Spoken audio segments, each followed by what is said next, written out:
Hello photographers, welcome back to my channel.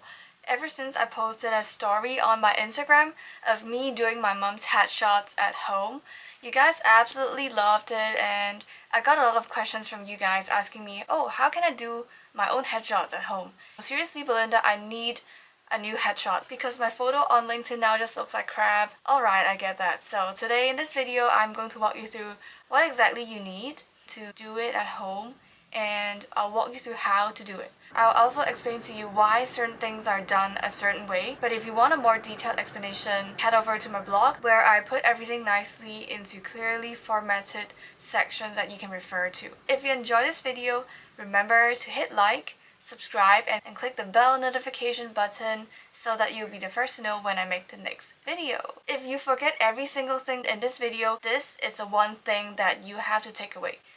The one thing that separates the professional from the amateur is the way the shadows are handled. Handling shadows well isn't that much of a difficult task. What really is the hard part is to acknowledge that you need to manage the shadows. If you never gave it any thought, you wouldn't notice that the shadows were an issue. Now that I've pointed it out to you, you probably will see the difference between a shot where the shadows are just left on their own device versus another one where the photographer tried to do something to mitigate the shadows in the darker areas of the shot. In general, in portraits, it's not very flattering to have harsh shadows on your subject. Especially if that person is a female, you definitely want the shadow to be softer and to have a more gradual fade. And I want to make it very clear to you that there are countless of ways you can do this.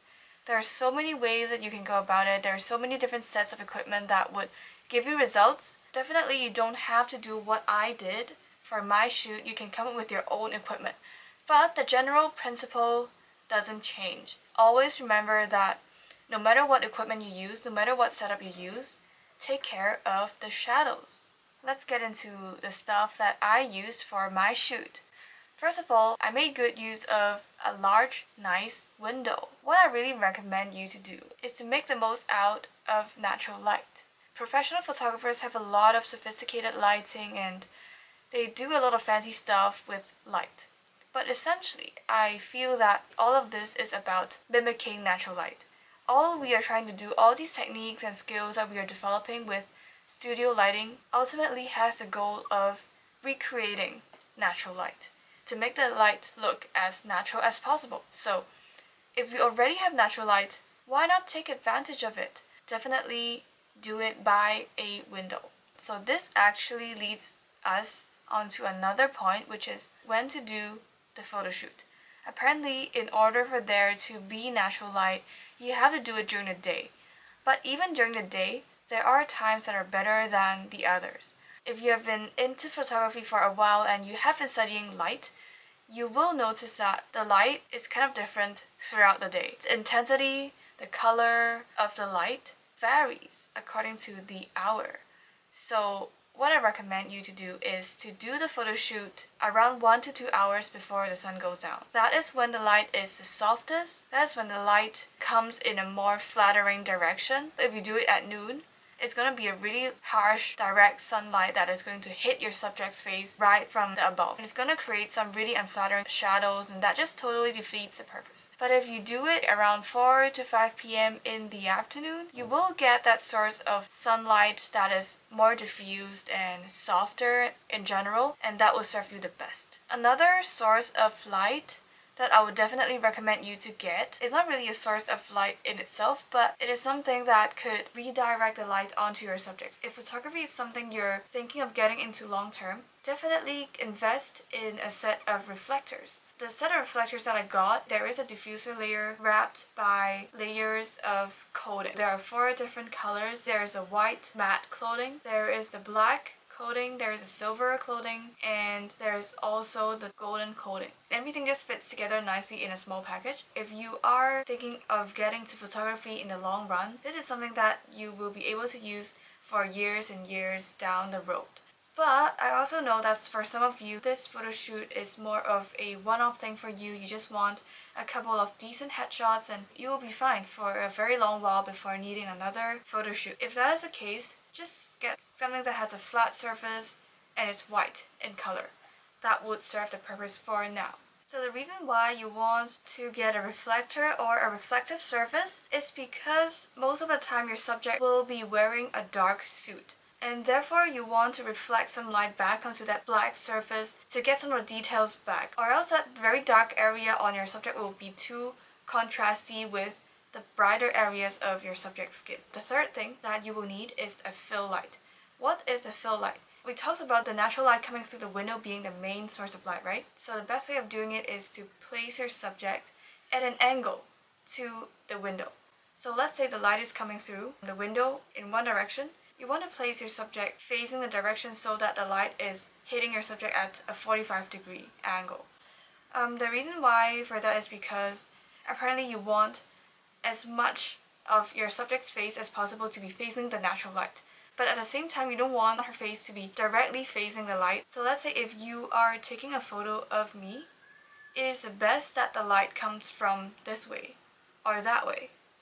But it's not really ideal if the light comes from your direction, because you are the one taking the photo of me and you are going to be in the way of the light. And also, usually you don't want the light to hit your subject's face flat on, because it doesn't do a lot of justice to the contours on your subject's face. It just makes the face look flatter. This explains a little bit why we need a second light, also known as a fill light, to fill out some of the shadows that we talked about at the very beginning.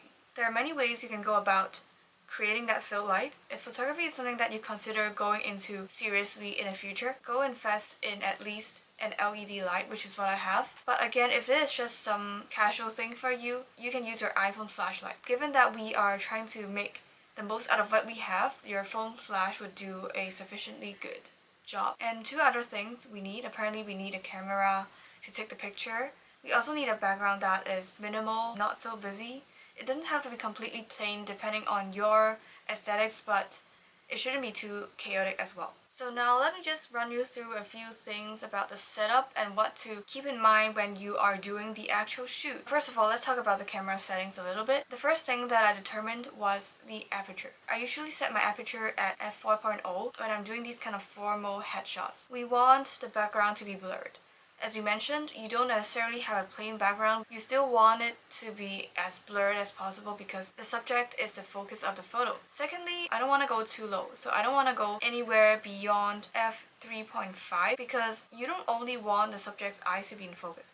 You want their face to be in focus, and apparently the eyes is kind of on a different focal plane from their nose and their ears. So basically you want a focal length that would sufficiently capture the entire face, not just the eyes. So the second thing that I would go about is to set my ISO at the lowest native ISO possible. The higher the ISO, the noisier your image will be. Given that we have enough light, because we have all these fill light and we have this natural light coming in, we have enough light at our disposal. So definitely lower your ISO as much as possible. That will give you the best skin tone. The texture of the skin is everything, and if it's ruined, basically that photo's unusable. During the shoot, there are a few things about the subject's outfit that you might have to pay attention to as the photographer so as to get the best images. Pay attention to any wrinkles because wrinkles are very hard to get rid of in post. Before you take every picture, quickly have a glance over what your subject's wearing. If there are some wrinkles, remind them and get rid of them before taking the shot. And the second thing that you would like to keep in mind is glasses. Some of the people that you are photographing might have spectacles. If any light bounces onto a piece of glass, it's going to cause this reflection that is very hard to remove in post as well. But that flash is going to block their eyes, so it's not going to look good either. One thing that you can get them to do is to bow their chin a little bit so that the angle changes and the specs don't reflect their light directly back into the camera. That is an easy solution for unwanted reflection caused by specs. One last thing that you would want to keep in mind is that because you're using natural light as the main light source, and as you shoot, the sun is going to go down. The light at 4 p.m. is going to be different from the light at 5 p.m., which again will then be different from the light you get at 6 p.m. Depending on how the light moves, you will have to slightly adjust your light settings. For example, turning up the power, changing the direction of the reflector, etc., and changing your camera settings of course as well. So yeah, these are some basic things that you can do at home to make the most out of what you have and to create professionally looking portraits. I used to hear a lot of people tell me, oh, you know what, there really is no one fixed way of doing it, you can do it however you like, and I thought, dang, that was the most unhelpful thing that I ever heard. But until I actually tried it out myself, I realized how real that is. So remember, you don't have to do everything the same way as I did, because you might not have the same things and you might not have the same space, or you might have more than what I have, and yeah, like everyone has different things, but just remember, the pro is in the shadows. If you love the content, definitely hit like and subscribe. Also hit the notification bell below, and I look forward to seeing you guys in the next video. Bye!